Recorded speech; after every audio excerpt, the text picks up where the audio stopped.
and welcome back to Dev Game Club, a weekly podcast in which two veteran game developers look at games from the past to discuss their relevance and impact today. I'm Brett Duvall, and I'm joined, as always, by my co-host, a man who might be unstable, who might even be violent. Tim Longo. I wasn't sure when you were finished, so yeah, I know it's a very short one. It could be a long list of things you could have had there. Who might be a Unitarian? Who might be? Yeah, could be a lot of things. In fact, he was a Unitarian. That is a character that you have not yet met, because spoilers. Brett finished the game, which is Dead Space, and Tim did not. Well, I met the doctor, but I'm assuming that's not. No, different doctor. Yeah, different doctor. Something not about doctors. I was thinking of BioShock as well. It's like it's always the doctors that flip out, and why is that? High stress job. I don't know. Yeah, we'll talk about the first doctor, whose name I don't even remember at this point. But we'll talk about him a little bit later because I had some thoughts about sort of the end of the game, because there were some things I was sort of a little disappointed by. I mean, it makes sense given the genre, but there were some things I was like, "Oh, I wanted to do that." Anyway, okay, yeah, but yeah, I want to start in some of the sort of basics in the game design that we haven't talked about at all, and kind of meld that into a second, second topic, which is more about the way the game sort of feels and plays. But I want to start with the most exciting stuff, which is, of course, economics. This is a game with multiple types of resources that are all kind of in these little loops. There's one that's a complete sink, by which I mean once you've paid for it, that money's gone. But you use it to upgrade your gear. That's the power nodes. And there are other sinks too, in the sense that if you use the resource, of course it's consumed, right? I mean, it's all resource based. So, you use the resources consumed, but in a lot of cases, those resources are, you can sell them back. First of all, they are, they're kind of fungible in that way, and they can kind of, go back and forth. You can also store them. Of course, whenever you consume the resources, they go away, but, and the cash is cash, right? And you spend the cash for resources. If you've made bad decisions, you can maybe recover depending. But there's also the final one is stasis energy. And then separately kinesis energy. So I wanted to talk about those two things because kinesis energy is infinite. It's your knife. You can, in fact, pick up things and throw them in the world. I was wondering about that because I kept using it the other night, and I was like, "Why? Where's this coming from?" And because I was throwing fuel canisters with it off, back to back. A useful thing to do. Yeah. So you basically treat it like a gun once you've picked the thing up, using it, which is something I think you have to do it fairly early in the game, and it just didn't register because there's so much coming at you, and it's not something you think as a combat thing. Yeah. But I did have times where it was helpful to be able to do, and I was reminded it was a real thing. I started using it more due to a late sort of set piece where you're trying to take these radiation balls. I don't really know what else to call them. They're these green spheres that you have to evacuate out an air vent, which is a kind of a cool set piece. It's another one where it's 0G, you've got low air, you're using your kinesis, you could be using your stasis because there are enemies coming at you, you're jumping around, all the things that we've talked about that make some of the best set pieces. And you're taking these radiation things and picking them out of space, out of the hangar that you're in, and throwing them out an exit that you've opened by kind of stomping on some things. Again, Isaac is doing somebody else's job for very janitor. Oh, we got another thing. Can you go over to this hangar and throw these balls out of this? Yeah, okay. It's basically 12 chapters of doing other people's business, Yeah. Last man standing. Yep. Well, you're the only one who can do it. Plus you got the suit. Which last week I had in fact upgraded to level 4. And finishing the game, I upgraded to level 5 on chapter. I must be close to 4 then, because I'm close to where you are. I must be in 7, chapter 7. You get that? Yes. Yeah. I think in chapter 7 is when you get 4. I think you have to get schematics for 4 and 5. So you have to find them. Okay. It's possible to miss them, I believe. So although you could just skip to 5, right? So it's a thing. So anyway, you have infinite kinesis energy. If you think of that as, it's not really a resource, but it's like when you're out of everything else, you can pick up stuff around you and throw it, at things coming at you. And then the stasis energy again is another thing, but it's one that you can completely replenish in stations. So there are no places to just go get more ammo for free. Stasis energy is the one thing that's different. So I thought it was interesting just thinking about it, how many different sort of angles they took on resources. Mm-hmm. It's just different. You don't see a lot of that. There's a lot of buy and consume, sometimes some trade in and trade back, and always, and I hate this, getting half value. Yeah. I don't like that. It discourages experimentation, and it's purely punishment for punishment's sake. I don't see what that gains you. Who's going to go and interchange a bunch of stuff? What if they do? Most players are not going to go and be like, you know what? I want this gun for this next section. Let me buy that. And, and then sell it back when I'm done and have this other thing. Well, and also sort of why not? In a way, yeah. I mean, maybe they do. I mean, the thing it maybe goes back to the usual assumption that we all make as developers of we want to make a game that has good replay value. And yes, that is generally true, but I think it's a secondary goal to a player enjoying their first playthrough as much as possible. And the way that they've tuned the game, in my opinion, is you're probably going to commit to a couple things, but they actually have quite a few weapons that you could fool around with. And I remember in my first playthrough, I actually did dabble quite a bit, but I regretted it because I couldn't focus on any one thing. And this time I'm focusing, and I feel bad because I really want to try these other weapons out, but I'm not going to. So it discourages me from that. So why not just let them play the game you've made? Because most people are only going to play it one time. Exactly. Especially a game like this. So yeah. I mean, I think that's true of most story games, most survival. Or in my case, not even one time. Well, maybe you finished it. Yeah, I'm gonna. Sure. Yeah, we have some grace period for me this time. Yeah. Well, and as you've committed to, you're going to finish all the games you haven't finished on your stream. Yeah. Mm-hmm. So can't wait for Final Fantasy VI. Jeez. And 9. Oh, jeez. Well, sort of. Anyway, that's good. Did you sort of finish 9, or did I send you a save? You be able to finish. I technically finished it, but it wasn't through my own doing. Yes, that's true. Yeah. Yeah, I pressed the I win the game key. Anyway, yeah. So anyway, I appreciated that about the economics. It's not something you really think about, but it's interesting that I ended up not using a lot of the stasis nodes. I always kept a couple around, the ones that you can consume as a resource to replenish, because I was like, those are worth a chunk of change. 4 of those are worth a power node, and I would tend to use stasis till it ran down, and then only use that if I really need it. If I ran up against one of the brutes and I was like, oh no, I'm in trouble. I need to freeze this guy, So yeah, it was stuff like that where it's the tensions were different because of the different ways you got the resources. For me, I thought that was interesting. Yeah, and I think to your point on the cost of them or the price you get for selling them, that's a great designer's tool for tuning their value too. The fact that those were so valuable, and some of the large health pack or the large oxygen, right, are worth more too, and the ammo is various. It's also sometimes you're looking at the sellback value for the different ammo types, and you're like, those are pretty cheap. I wonder why those aren't worth more, kind of thing. Yeah. But I'm not using them, so I don't know how valuable they are. Yeah.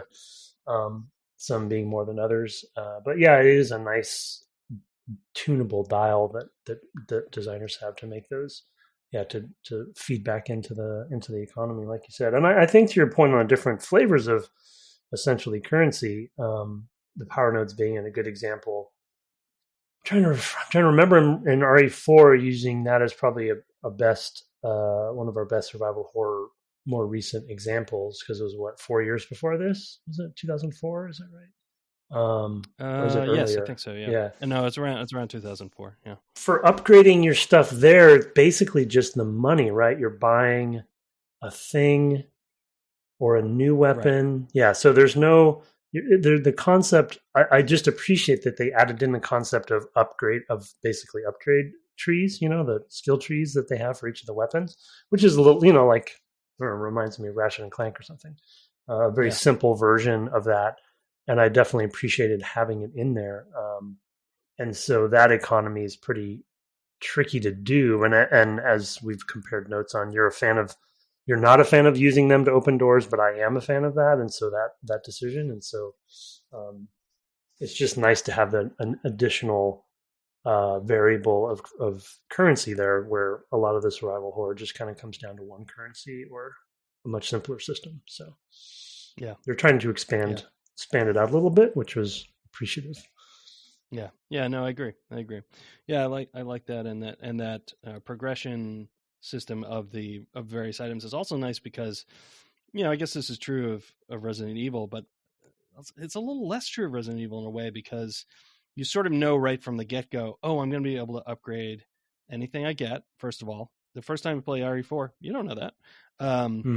But you know that as soon as you step up to a workbench, which is in the tutorial area, basically. So you get that going for you. And, which is pretty early on. And so then you're thinking, okay, well, I want to save these and use them for the things that I want. And you can make that decision based on what type of player you are. The one downside to that, though, is who's going to save them for the last weapon you pick up?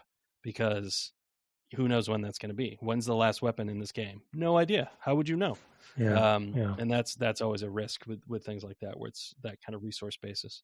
But at least you can still buy the stuff and all that. So, but the question is, once you upgrade, is it worth it? As we've also talked about as a segue, maybe. That's a good segue, because, first of all, the game, we should probably talk a little bit about about how the game becomes much more of a shooter versus a horror game the further it goes on. At least it felt that way to me. There were a lot more set pieces that involved, not entirely. There was throwing radiation orbs out the window, but in general, I would say most of them were, okay, here's a wave of enemies, or a few of those very difficult, brute type enemies or something like that. Or one that just kept getting up. I'm not really sure how that was working, but things like that. It was more like, now it's the time where we see if you can shoot, and here's a bunch of things to shoot at. Had a lot of sections like that where, I'm not great at the shooting. Honestly, I don't think the game is great. It's not its strength. Yeah. Yeah. So it's kind of weird to lean into that, although I understand why. Certainly. So anyway, I tended to get very low on ammo often, which I guess is where we were really going to. Is, a lot of fights felt like, man, I'm down to my last 2 bullets. I'm like Butch and Sundance. You take the 1,000 to the right, I'll take the 1,000 to the left. So. Yeah, well, and it's like it's what we talked about in pre-show is that I think is such a fascinating design challenge, which I don't know if I ever want to have to deal with it myself, but it's like the tension for this genre of a survival horror, resource management and resource constraining, and then the concept of putting any kind of progression into a game like that, where the genre is expecting those nail-biting moments to come up to just the last piece of ammo or the last bit of health or whatever, which we've both experienced multiple times. And it feels like kind of perfectly orchestrated. And that could be, as Brett said in pre-show, that could be due to tuning, but it's very difficult to do that, but definitely possible, and give them kudos on it. But also we know that at the very least, resource spawning is dynamic in this game. I've saved and then reloaded and then had a different thing show up in a crate than the previous time. And so it's doing some sort of math behind there. But once you put progression in there, there's an expectation that, okay, like I've upgraded my pulse rifle now fully. And man, it seems like I still have to pour in the same amount of stuff into a guy's leg. I'm like, this is fully upgraded. Why is it taking me so long to shoot this leg off? And I know that I'm probably paranoid, and my expectations are probably out of whack there, because probably the upgrades are like, minuscule 1% with each one, and that's just sort of it's giving you a sense of progression. But the truth of the matter is, then the kicker of all this is that perception is truth. And if my perception is that my upgrades are not being worthwhile, and I'm using these highly valuable nodes to do it, like, it doesn't matter what the math is doing or what the design's doing. As a player, if my perception is a certain thing, then designers are out of luck. So it's I will tricky. say I found towards the end that, although I don't think so, the range maybe, and for effects, the duration, I think maybe those are helpful upgrades and noticeable. You can see how much further you get more energy for your stasis module or whatever. Those are tangible. And things like that. And those are tangible, and you can see them, and you're like, okay, I get more of those, for example. One thing that I did notice getting the level 5 suit is that, those tiny little things that are like, they group and they like crawl around on the floor, and then they jump on you, and you have to, in my case, mash the X button. In your case, I don't know, maybe the mouse button to get them off. Yeah. When those would happen late in the game, I would go, oh, they're not doing anything. Like, they're not getting through my armor, basically. These used to be a real pain in the neck. Health-wise, I've noticed health, but yeah. But with the guns, I damage same done. way. I felt like, I'm firing this cutter, and I'm still cutting off as many limbs, and I'm trying to do that. So maybe that's part of it too, is that because you're trying to cut off limbs, and it takes a certain number of limbs cut off to kill something, maybe it just doesn't matter how much damage the thing does, as long as it cuts, right? In my case. In your case, that's a little different, though, because if those things are supposed to do more damage, the pulse rounds or whatever, then I could see being a little annoyed.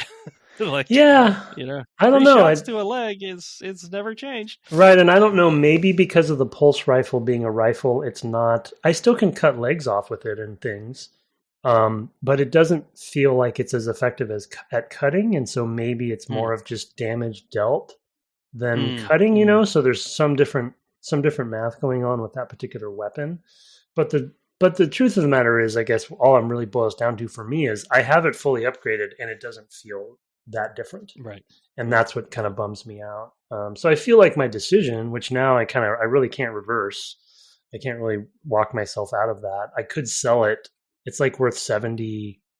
Yeah, it's worth a lot more. 70,000 or something. So maybe I can get a lot of that back, but then I don't know. I feel like it's still diminishing returns at that point. So you're basically getting your power nodes back, but maybe at half. It feels. Oh man, yeah, because obviously I've put so many nodes into that thing. Definitely more than 7. Exactly. So that's the same trade-off. I bet they're giving you. In fact, I know they're giving you 5 apiece every time you upgrade it. One node, you're getting 5,000 more in value on this thing. So that's another actual exchange rate for the for the thing. Yeah, and there's no with. I don't think there was a place where you could grind an RE4, but there's no you can't go back and anywhere. I don't think in this game not in this game, not unless the story takes you through there. Yeah, there's no places where things will just spawn indefinitely that I've found. So if there is one, that's definitely to my surprise. There's actually more ability to do that in Resident Evil 4. Like, you can go back to any area, and most of them will have new enemies there. Yeah. If you go back, often enough or infrequently enough. I'm not sure what the rules are for resetting them, but I definitely know there was a place where I crossed a boundary back and forth several times. I was like, yep, every time, couple of wolves, or whatever. Yeah.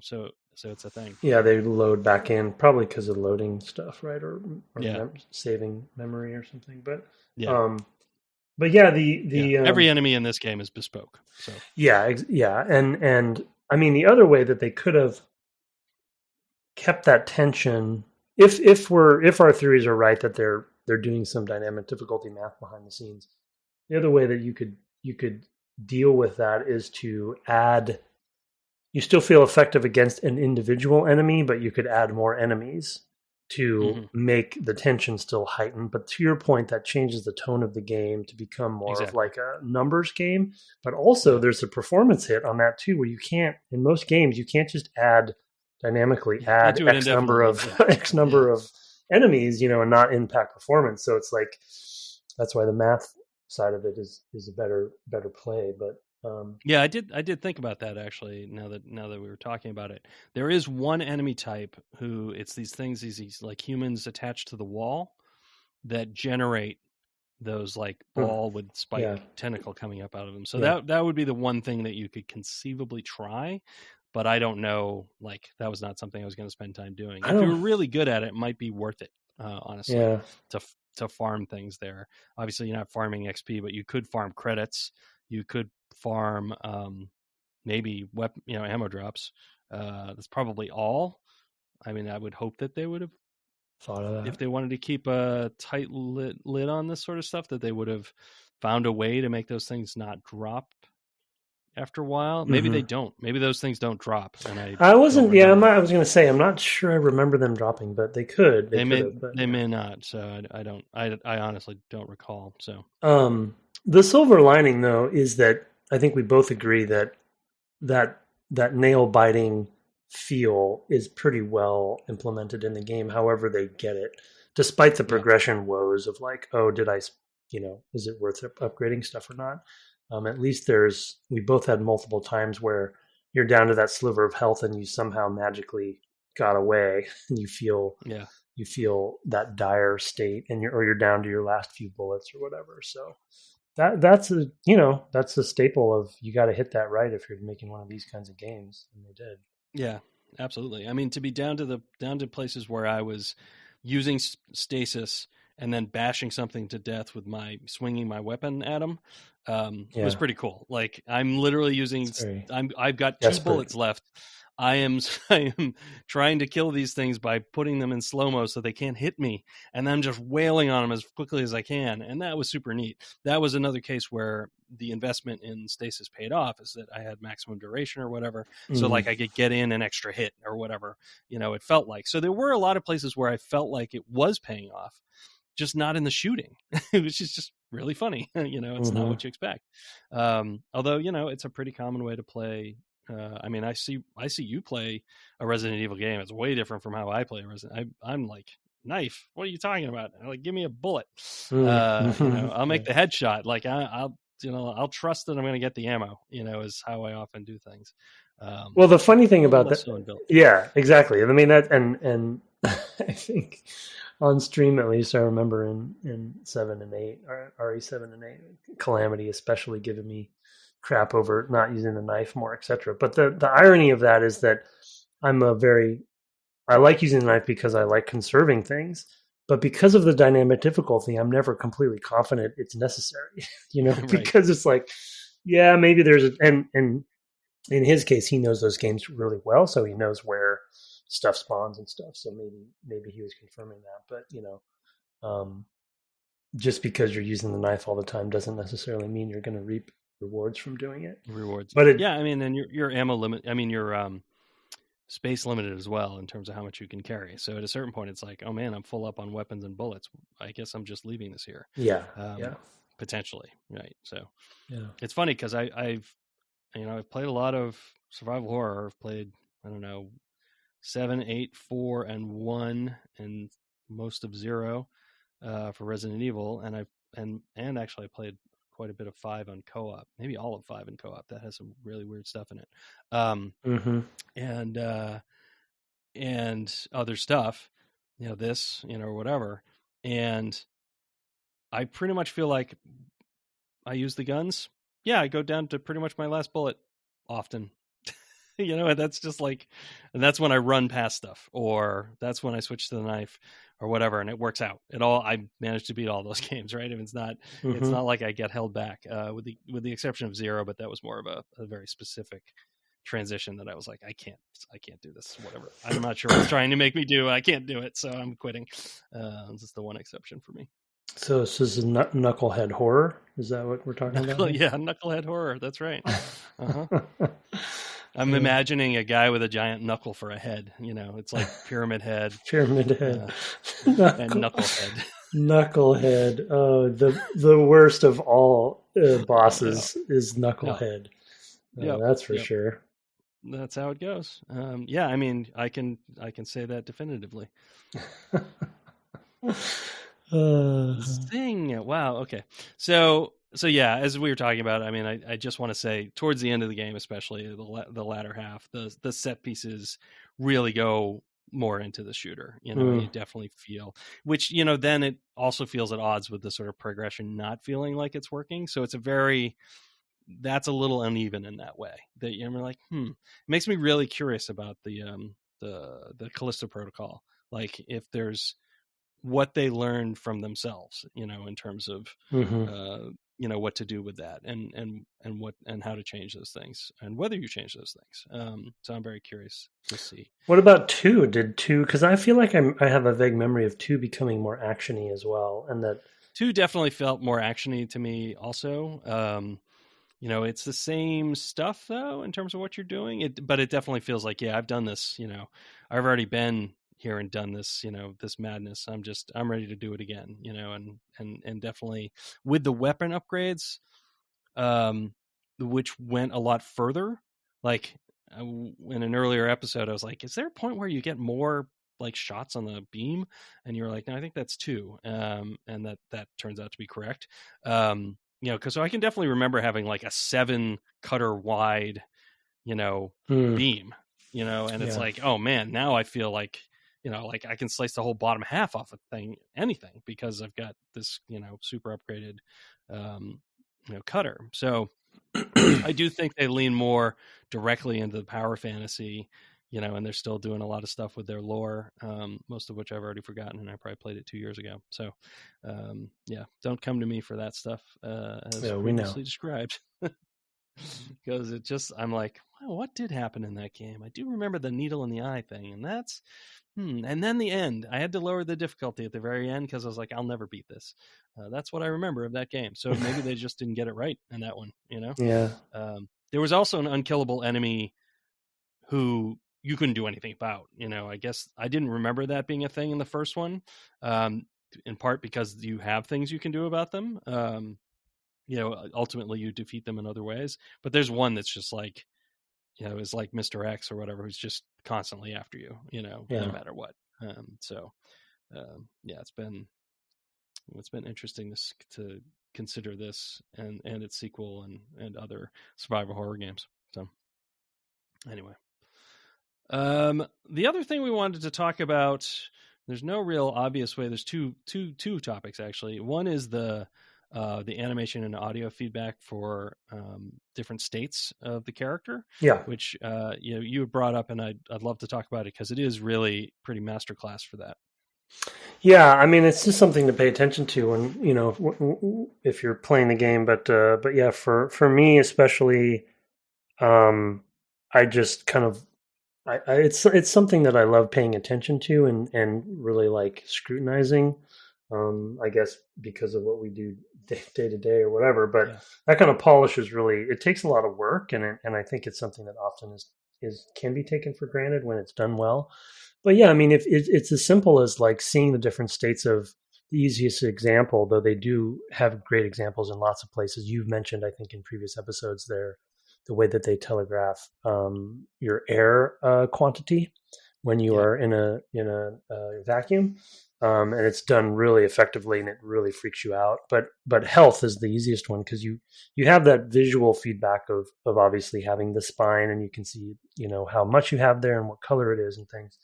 But his animation state and his audio, the music changes as well. If you're lower, and it gets tenser and a lot more dire, and then when you heal yourself, the music becomes more tranquil or kind of goes away entirely. And it's just the whole package there with all the different aspects of it is something that, it's in a way, it's one of those things like, I don't know, good lighting or something where you don't necessarily want the player to scrutinize it or notice it. But when you are injured, especially like in the red, you feel it. And you don't really know, you're not dissecting all the different aspects of why you feel it, but it's sort of a sum of parts thing that I think they do really, really well as far as that feedback. Because it makes you want to go find health or use health or go buy some health or whatever it is, because the package, the full picture of you being injured is so like polished and delivered to you in such a clear manner, and dramatic manner. I think for me, the one that really, and I think that this is a big part of survival horror, but the one that really gets my sympathetic neurons firing is the breathing. It's just feeling the breath change is like, oh, I know what that's like. I mean, I'm old. I get it. Like your breath gets lower when you're a little, you've been working a little hard, and just the fact that he is like, he's been injured, so it's not like he's age. It's like, oh, the other thing that does that to you is like, you've been really beat up and you're like, oh man, the day after a martial arts tournament or something, it's like, oh, I'm just going to lie here for a while, sort of thing. I mean, it's really, that's the thing that that's the thing that generally gets me, is when the character does something that I can hear, because hearing cuts through everything for me. Like vision, like I'm not particularly, like I look at the, I'm like, oh, cool. It's got the thing on the back and like I can read that, but it's an intellectual exercise.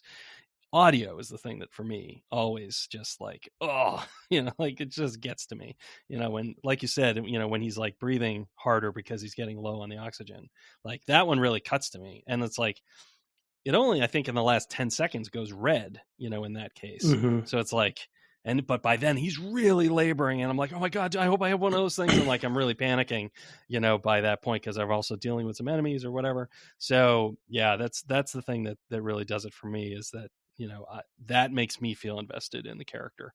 But having all of them is awesome. Cause it supports, obviously different types of players, which is important. It's an accessibility issue besides. The animations, as well. Yeah, they go quite heavily with the stance and pose rather, and things like that. Yeah. He's really staggering around, and you can tell, like, woof. I actually would say the animation is generally pretty good. There is, it also communicates a lot about his character in other ways. For example, he does have these melee swings, and a stomp, but they are so uncontrolled. Like it's a haymaker, like it's a full body haymaker, and then whipping around the other way. Yeah, it does not look at all controlled, and like this guy's gonna save up like for another Leon punch. Yeah, it is not. Where he's doing like a kick flip on someone's face. Exactly. Right. It is definitely not that. And the same with the stomp, which is very satisfying. The stomp, you use it a lot just to crack open, Xbox looking things, but boxes. But yeah, they do. They look like the original Xbox. I don't know if this was got to be intentional Xbox first. Yeah, it feels like it had to be, for maybe positive or negative reasons. Hard to say. But the thing where, like, after you've killed some things, you go and just like really are worked up because you've been in a tough combat, and you just like mash them all because you're like, you're getting out the last of your anger, and he's like stomping heavily down, and is it only me that does this? It's stomping and stomping. My only nit to pick on the stomp is I think the camera framing is bad. I think they definitely had some sort of goal or pillar in the game where they wanted that camera to be very close in pretty much all the time, and like claustrophobic toward the character. But there's times like that when I want to see what I'm stomping better. So, at least on the PC, I definitely give the caveat that the camera may be wonkier on the PC because I'm using the mouse. So it's possible, I suppose. I mean, I definitely found I could not really control the stomp. I mean, I was stomping multiple times in part just because I couldn't aim the thing. So that was part of it. It's something about like, where is it going to go relative to his facing, and it all feels a little strange. It's a tough problem to read from the back, like where is a person's foot going to come down, for sure, especially with a narrow camera like that. And then there were definitely places where there were like human bodies, and I'm like, well, I better stomp these now, because if some of those revenant things come along, like, I want these things all broken up. Like I want lots of bits and no bodies, which was kind of gross. I'm not sure how I felt about that because you can't shoot humans generally. If you come into an encounter with a human, there's a section where a guy in a suit just like yours, or maybe like the level 1 suit, is pinned to the ceiling in this ship, the Virgo or something like that. He's pinned to the ceiling by those gravity things. He can't move, and I'm like, well, I'm just gonna put him out of his misery. Can't shoot him. Yeah, I tried to do that with one of the other still alive enemies, and they won't let you do it. Yeah. And it's funny because that one repeats forever. So you just hear this guy throughout the level, well, throughout that little area, like, it's basically Isaac, kind of sounds. It's good and creepy in some ways, but also like takes away player choice a little bit. That was one of the topics. That was the other topic I had, which is like, because you can't shoot humans, and I get it. Like, I totally understand why they might have made that choice. But because you can't, you kind of don't have the payoff for the bad guys, the human bad guys. And there are, I'll just say there's really 2, and both of them are killed by aliens. And it feels kind of a little cheaty. It's like, oh man, I've been after that guy, that doctor that you already encountered. Killed by their own creations. Yeah, sort of. Yeah, he definitely has a moment while it's a deliberate self-sacrifice. Like, okay, I'm ready to give myself to the hive or whatever. And one thing that's good about that is that you open the door right afterwards, and like you see it happening. So it's kind of cool because you can then kill he's sacrificing to a revenant thing, one of those pterodactyl looking things. And so that's that one works pretty well. Like, okay, he's already dead when you get there, but at least you can just waste away at the thing that's sucking on his head. So that was kind of cool. And then there's another character at the very end of the game who just gets completely mauled by big tentacles, and you're like, oh man, I wanted to do that because you're really angry at that person by then. So yeah, it is interesting. It's interesting. I mean, I guess I see why they would do it, but yeah, that's a hard one. It isn't. Yeah. I mean, yeah, I don't begrudge them. It just felt weird, because they build it up. I could do. Yeah, exactly. They're building up this character as a villain, and it's a big deal, and it's super, super irritating. You're really ticked at these characters, especially that. I mean, that doctor's buildup is. I don't think you kill him until chapter 10 or maybe even 11. Well, and you don't kill him, right? It's like chapter. I guess it's chapter 10. Yeah, and then. Yeah, so you finally see him go down. You're like, finally, that guy, but you didn't really get to do it, and he's been sending these. Unkillable things at you for levels. One of which killing was, well, there were actually 2 of them, I think. There were at least 2 of them in one section, and the way you killed them was super cool. So I don't want to spoil it. Oh, well, there's the cryo one I did already. Right, the cryo one, yes. Yeah. So there's the cryo one. Later on, there's one where I don't think you kill that one, you just escape it. But it's a cool section too, where you're in this room where you've slid a lot of the some containers around using the kinesis, and you have to go back, and it's chasing you, and you have to like remake the path while it's coming after you, and so like it's a very good, like, oh, that's a cool use of that to like, oh man, if I had just cleared out the path a little bit behind me, I mean, you couldn't do it perfectly, but you could have done a little bit, to make it a little easier on yourself, to get back. And it was definitely super cool, especially because I first ran and got away from him, then stasised him, and so he was there in a section of like these blocks that I could move, and I ran back out the way I'd come, that he had chased me, thinking, okay, now I know what I got to do. Let me get him back to the beginning, get myself a good running start. But he didn't chase me back. He just stayed there. So I had to face him and deal with him in a very tight space. It was extremely well done. I mean, it felt like I made a mistake and was suffering the consequences. Anyway. So yeah, that was the other thing though, is just that there's some main human baddies, and they might or might not be who you think. And Well, certainly the doctor you already know, but yeah, just not. I just thought of some. Yeah, I just thought of. Okay.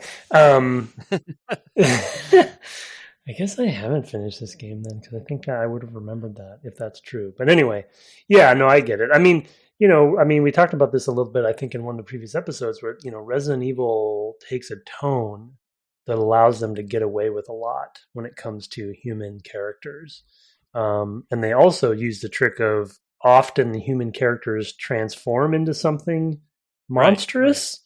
And so you're like, well, they're a monster now, and so I have to take them out. And so that is a trope they could have used here, I guess. But but their tone also lets them get away with a lot. And here they're taking such a self-serious tone, as we've talked about as well, where, it's like they want you to be immersed to the degree of feeling like this, you're really on this ship, and these are real people and the stakes are high, etc. So it's like once you go down that road, that conundrum of, of taking out essentially civilians or, is tricky. Yeah. Yeah. The other thing I was thinking of as you were talking about that is that there's a sort of sense that's sort of similar to BioShock in that I think some of these characters are sort of representing ideas, and systems in a way. Like there's somebody here who's representing the government. There's someone in here who's representing the corporation. There's someone here who's representing Unitarianism. A lot of characters were, most of whom are dead, although you hear voice logs and things like that. But that's like each of these, sort of people are representing a system, that's at play. There's another character you haven't met yet who sort of represents the, but I made a mistake in following this system, has kind of, tried to help you and sort of regain his life. So and redemption, and redeem himself. Yeah, exactly. Like, although he'll do it at any cost, even you. So there's that. So there's but there's still like there's interesting things there that I think are not particularly deep. I do think it's interesting that it's very clear, like, who each represents and what that, I think they're not really, I don't think they're trying to say anything with that for sure. I think that's just, these are the pieces, but I do think it's interesting that it's sort of systemically, presented as like systems in, interpersonal relationships, and right populations. And Isaac's relationship to those groups too, I assume, right? And that he's sort of the worker and like where, how does he relate to the military? How does he relate? And it's also a very aliens trope, maybe more so with like Paul Reiser's character in Aliens, right? Like representing that sort of like the corporation and the decisions that, that they make personified in this character. And so you kind of, they attempt to make a statement with the ethics of the, of what Paul Reiser does in that movie. And so, so therefore you think of Weyland-Yutani that way, as a group. Yep, exactly. Yeah. And I think that's happening here. And certainly, as you, had previously mentioned Scientology, I mean, they're like definitely drawing the line, like dot, here you go. They're very extremely, there's at one point, there's like a text thing that you find and it's like, oh yeah, basically you give all your money to this thing and they put you up in different levels. I mean, they're so on there, so exact. It's very funny. That planet you get when you join? Well, it's this one. Yeah, congrats. It's very funny. Anyway. As you can see, we have opinions on that subject, so we will avoid going further. But I'm just going to say, if it's a science fiction writer who's come up with your religion, maybe don't. That's kind of where I am on that. Okay, so let's. I think we're just going to go ahead and turn to takeaways because I think we can probably go through them pretty quickly, and then we have one email, so we might even be under an hour tonight, Tim. Under an hour. No, we can do it. We can do it. Yeah, no, I'll just add 15 minutes of music. It is good music, so yeah. Yeah, it's quite good. Let's then turn to takeaways. We are in our last proper episode of this series, and of course that's when we like to talk about takeaways, things that we took away from the game that we would apply and think it's the sort of mark that it made. As is customary, I will go to you first, sir. Well, I mean, I think we know the first one is pretty obvious, and I was looking at my notes from Far Cry 2, which was our previous game, right? Yes. And I was like, oh, this is this is the same note. Oh, no, that's right. They both did it. And that's basically what we would sort of in silly designer speak call diegetic everything. And just sort of in world. And in this case, going even a step further than Far Cry did with putting essentially the UI into the same space, right? And the way that voice, which audio logs and video logs, and all of that stuff is just rooted. Even the front end, and like we talked about, title screen even has some elements of making it feel like that. Going to the trams and having the transition between chapters, feeling like it's all rooted and grounded in the world.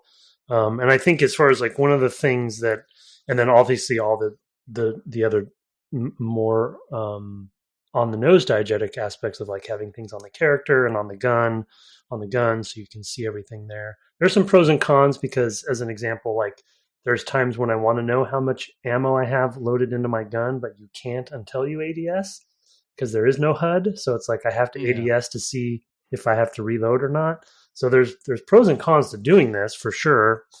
Clint talked a lot about those when we talked about it with Far Cry 2. But definitely appreciate that as a takeaway for me in this game. And when if there's one of those things that you take that people, I think, remember Dead Space, I think you said it well in the first episode where you were saying something like, when we were talking about playing this game for the podcast, you're like, oh, what are the things that you remember? And then you start the game and you're like, oh yeah, all the HUD is in that one. That one. And this is one of the obvious ones where there are a few games before this, and there's many games after this game that did the same thing, but there are a few games before this that embraced it to this degree. And I'm really hoping that we'll get a guest on to talk about that because I want, there's some really big choices that were made here that I think they did. It's just very memorable. And I think it impacted a lot of games after this where people were like, oh, that's awesome. We can finally do this, Yeah, I definitely had that one as well, of course. I will say that at the end of the game, there was a really good use of the sort of video log, video log, I guess. That's really, really excellent. It makes you particularly angry at a human enemy, where you want your revenge. And it definitely, in fact, that and the very final cutscene are both moments where the UI and how it works, because it's rendered in the same way in the cutscene, are super cool. It just makes it really, really interesting. And cohesive, probably. Exactly. Yeah. And it's like, oh yeah, I've been, what I've been seeing is this, like, and what I've not been seeing is this, and so there's a really good thing because you can move the camera around and like have that thing just disappear. Like it's literally a plane right in the space. So it's not like it follows the camera around. It's like, well, when he shot it, whatever direction he's facing, that's where it is, which is just great. So yeah, I totally agree and love that about the game. I'm going to go with, the singles location setting. I know it's a thing that you love about games. I also do. Yeah. But I love this interconnected ship and the feeling of like I was thinking when I was playing like chapter 10 or 11, like, yeah, there's still bathrooms. Like I'm going to places and there's still bathrooms, and it just, I think if you sat down and like actually drew maps, you'd be like, this makes no sense. Like, why would you build a ship this way? And I've talked about that with certain areas. Like, oh, I don't know if I understand why this space is so big, like why there's cranes across areas. But setting that sort of like intellectual exercise aside, it really feels like a real place, in that sense. Like I felt like this is a place where people lived. And like I said, it probably doesn't make any sense because I think what's happening is that you're just kind of, as you're playing, you're going, all right, bathroom, check, living quarters, check, and your brain is just kind of going like, oh yeah, they have all the things on the list that you'd need, right? They have, you know, they have a sports area, they have a firing range, they just have all these things. And, and then there are other spaces that, despite the fact that they're primarily abstract, can still work because they have that around them. The big centrifuge works because you can believe like, sure, okay, like Iron Man, or I don't know, one of those Marvel movies had a big spinning thing in it where Iron Man got trapped in it. Maybe it was one of the ships. So you get like, oh yeah, okay, you need to swing big weights around to do stuff in science fiction things, right? You just need that. So there's things like that are not particularly abstract, even though they're on a huge scale. But there are other areas that are totally abstract. And I'm like, there's one space I'm thinking in particular where I'm, thinking back now, I'm like, yeah, what is that space for? That space doesn't make any sense at all. Like, it works fine for the arena and the kind of late game stuff that it's doing. But in terms of a pure space, it works because it's surrounded by other things that I believe. And so when things don't necessarily work, I don't even question them.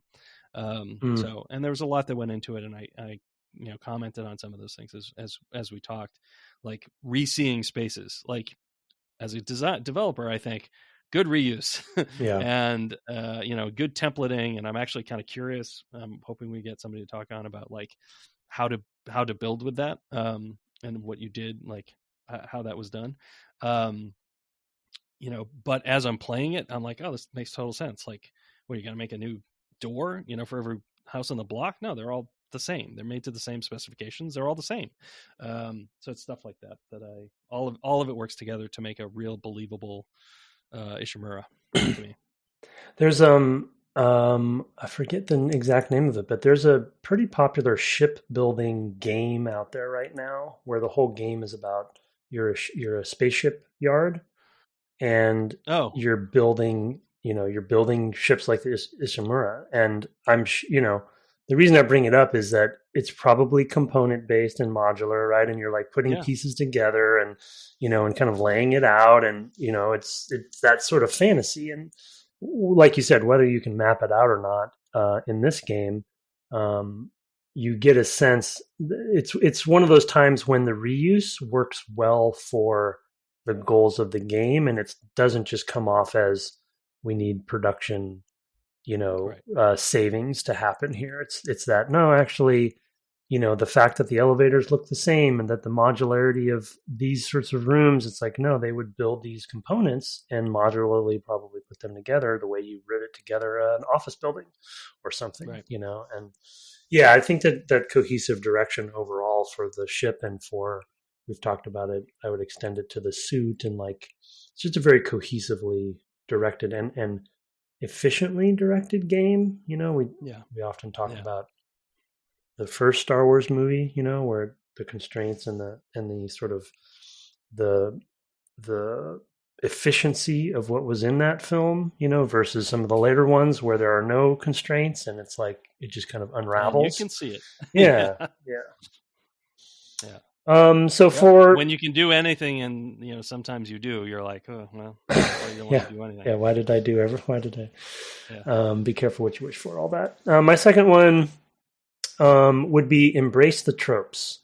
And as much as each of the tropes in this game are things that we've seen before, for the most part, we were even just talking about sort of the religious fanaticism that you see in these sorts of stories a lot. Sci-fi stories is not an uncommon thing.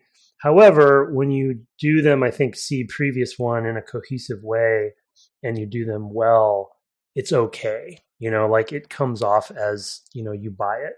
And, they have a little bit of the thing, and they have, Alien, of course, and they have Aliens and Event Horizon, and, they've stolen from the masters, for the most part. But if you find the right ways, the thing that the takeaway for me is, when you do have those inspirations, if you can find the right ways to put them together, and then obviously execution is a big part of it too, but assuming you execute well on them, if you find the right ways to put them together, it still lands okay. It's still fine. You don't need everything to be completely something I haven't seen before. And to some degree, I know, and obviously Scream is the best example of this in film, as first being self-aware of the tropes in horror movies. Those tropes also are sort of important to a good horror story. You actually want them in there because the structure is something that is sort of almost scientifically proven at this point. And Scream does a great job at breaking it down of like, no, you need this here. You need this person. You need this character to do this. You need this to do this. And and I think they're doing that in this game too. Yeah, absolutely. I mean, genre is structure, right? I mean, genre is expectations. That's what genre is. That's what it's all about. Mm-hmm. It's the pieces that you put together in different ways and in different combinations, and from, different side angles, but the pieces have to be there. You can't have a film noir without a femme fatale. Like, it doesn't work. It's not it's no longer a film noir. It's something else, for example. Mm-hmm. And when it comes to survival horror, this has got all those space survival horror specifically, it, as you say, it has all the tropes, but mixed extremely well.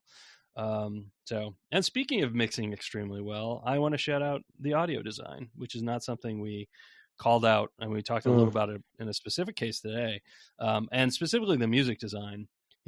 I know there are a lot of people out there who are like, I don't like to be manipulated by the music in a movie. And I'm like that about certain things. I don't like to be sentimentalized into fake sentimentality, but I love it for horror. Like, that's what I'm here for. Scare me, pull on my limbic system, just like make it go, make the horror happen. Like, that's why I'm watching your movie / playing your game, because that's the experience I want to have. And I think that audio is, for me, as I mentioned earlier, is one of the absolutely key elements of that works for me. And one of the things that this game allows itself to do is to highlight that by going into vacuum and not having any audio except for the breathing sounds.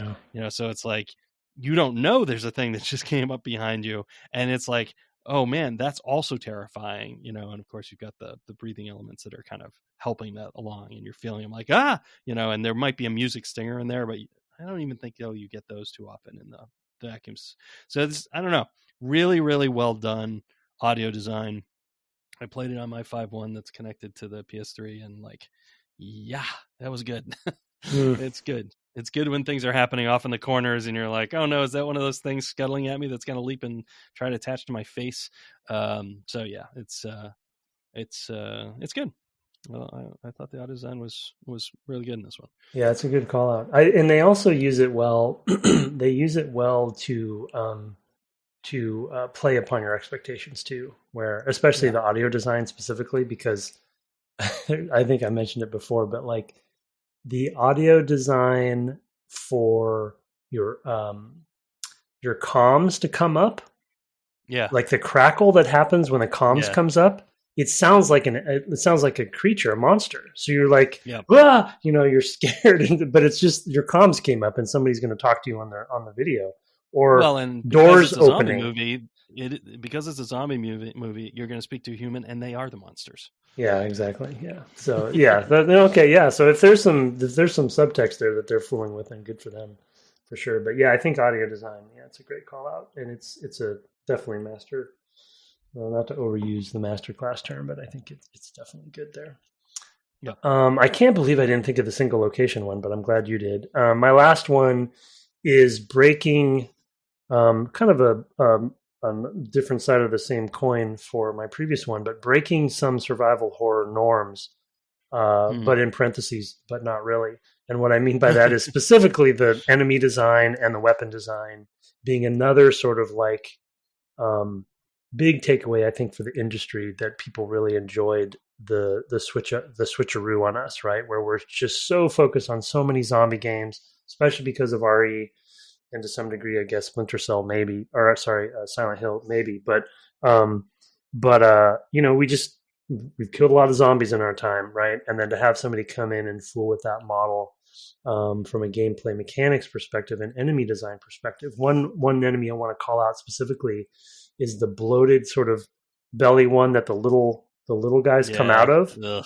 and the belly is the target, right? But if you shoot the belly, the little guys come out. So you really want to shoot the limbs, but the limbs are shorter on that one. So it's just really good enemy design where you kind of like it plays upon the repercussions for not playing the way you're used to are disincentivized, and then playing the way they want you to and learning that is incentivized. And so just the whole limb cutting thing, like just there's a bit of brilliance in that. And I remember when the game came out, everyone was like, oh, that's so good, why didn't we think of that, kind of thing, but it's still, you're still headshotting, it's just you're not shooting heads, so there's still the same mechanics are there. It's just they've spun it in a way that makes it feel fresh, and but I still am satisfied in the same way. Yeah. So I've agreed with so many of yours and had them sort of like, okay, this one will come up. If it doesn't, I'll grab it. One that hasn't come up and I think is really key to the experience is this sort of what we described as the competence porn of Isaac being the right guy, in the right situation. Mm-hmm. And that's that perfect. You talked about it a little bit with the art design, but it's also true of the mechanical and like story design. It feels like they had this guy and they're like, what about a character who could do this? And was this type of person?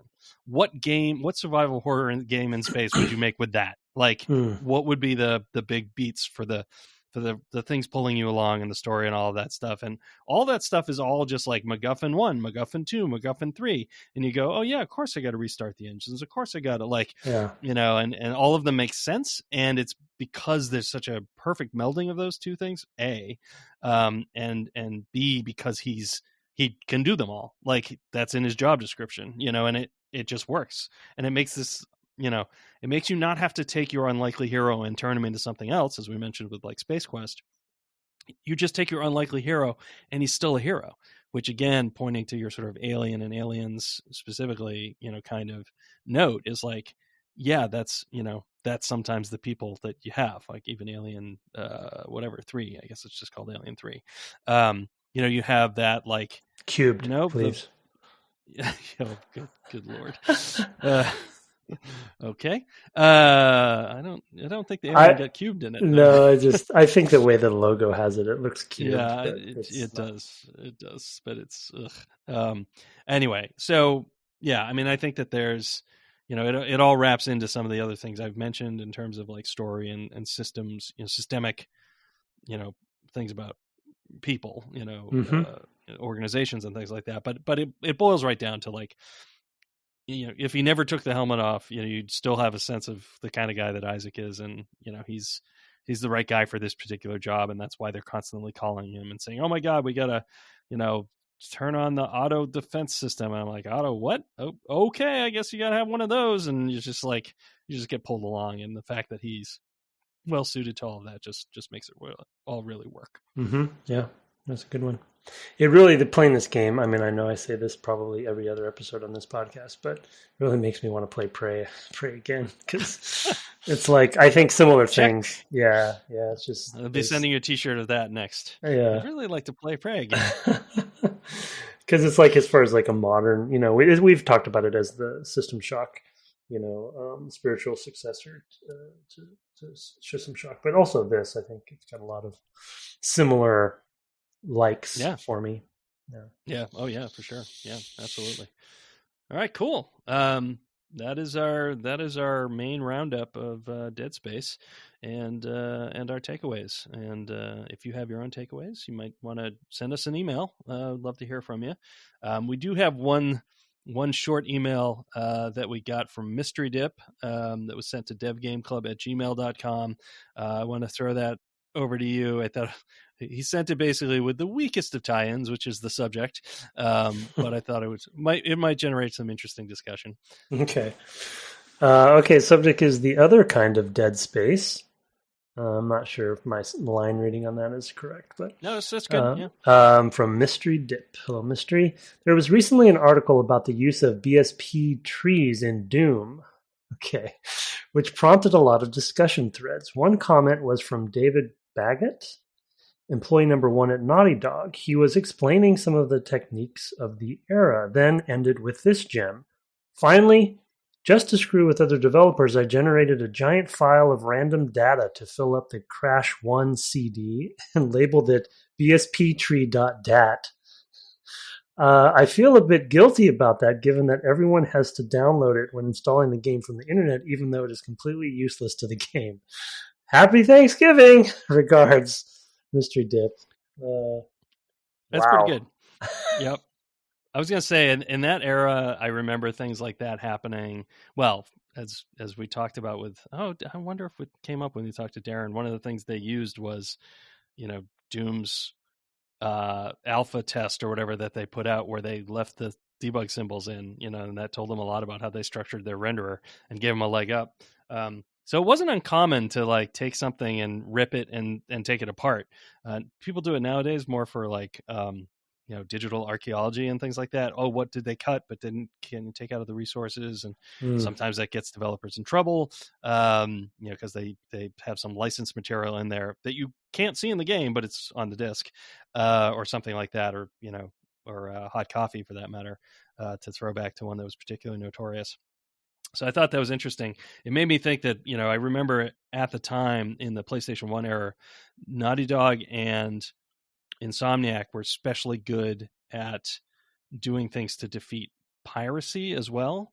Like they were really, really good at like, and maybe more Insomniac even than Naughty Dog, but like Naughty Dog, Spyro, one of the Spyro games, like if you had a pirated cracked version, like there was a disc check or something you could do on the PlayStation 1 as a hardware check, like is this disc, valid? And, and you could try to find and replace those, and normally they would, and then they'd miss some detail.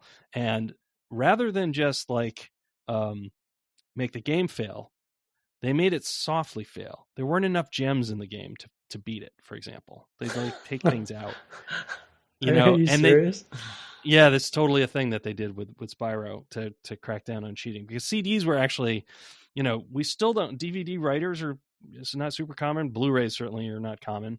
But at the time, CD writers became pretty common pretty quickly because CD was such a cheap format, that it was actually possible just like, and those things were just CDs, as I recall. They were not special, and even the special ones I'm sure could be spoofed. So you could conceivably just copy, a PlayStation 1 era disc, is my recollection. Mm-hmm. So, and in fact, the file systems were readable on PC besides. So like you could literally just pop it in a PC CD-ROM drive and see what's on the disk, in most cases. So it doesn't surprise me at all to think that they added that sort of dead space, as it were, to their thing to defeat the others, their enemies, the other developers. It's very funny. So anyway. So thank you for that. Thank you also, if any of you decide to send us a review, if you haven't had a chance to, those are great. We love to read them on the air in whatever podcast infrastructure you use. And if we don't read them because we're not getting them from other places than the Apple Store, then just, shoot us a line. Let us know, hey, you can read my review over in whatever. And we'd love to check it out. And also send emails to devgameclub@gmail.com, as I mentioned earlier. You can find us on the web at devgameclub.com or on Twitter at devgameclub, where you can also find my co-host at Tim Longo Jr. with the JR at the end. And at least for a little while longer. Yeah, future generations will look back and be like, what was Twitter? And of course, you can find Tim streaming from time to time at twitch.tv/Tim Longo Jr. with that JR at the end, where you are currently continuing to defeat Dark Soul. Yes, I think I'll be back to it tonight. The final door is open, but I'm going to not go through it immediately. I'm going to see if I can dabble in the DLC, and I think I have a Dread Dragon to kill. So nice. Or at least do that. And I'll see how it goes. But yeah, the final door is open. I don't know what's down. I mean, I know who's down there, I think, but it'll be interesting to see. It's a guy named Bill. That's it. Yeah. It's that dude you met at the beginning who was like, oh, whatever. No, you actually run into him a separate time. Anyway. Our intro and outro music was written and performed by Kirk Hamilton, commissioned by friend of the cast Aaron Evers, and our logo is by Mark Garcia, who also runs our merch store. We were actually looking which is amazing. Mark over the weekend. Yeah, so many good things. Very, very fun. So check that out. You can, if you go to the Twitter profile and go to our pinned tweet, it's the reply. The link is in there. Have fun being betrayed by every human you meet this week. And good night. Good night.